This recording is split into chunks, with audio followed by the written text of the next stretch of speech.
Welcome back to another video, guys. Today we're going to be working on a 2016 Ford Fiesta. Now this thing came in to the shop with the grinding brakes and everything, so no ABS codes or anything like that. We ended up just doing actually one of the calipers were sticking, so we ended up doing the caliper and the hose as well, and of course we did brakes all around.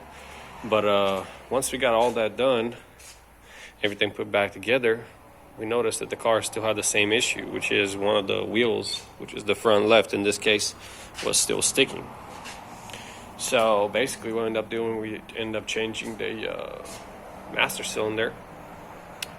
But after bench bleeding and getting ready and bolted up and all that good stuff, turned out we still had the same problem. So after a little bit more research online, came to the conclusion that ABS pump is a common failure on these, very early I may say, and basically you would just have to replace it. You're not going to have any codes or anything like that, but if you do a brake job or anything like that and your calipers are still sticking, then you will most likely have to replace the ABS pump like we did.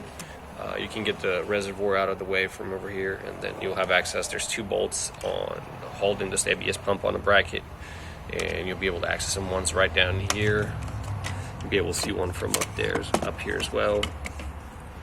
One's going to be right there, and then the other one's going to be on this side over here. So it's not too hard to get to, but hopefully it'll save you a headache, because we had a bit of trouble figuring out what's wrong with this thing since we weren't getting any codes or anything like that.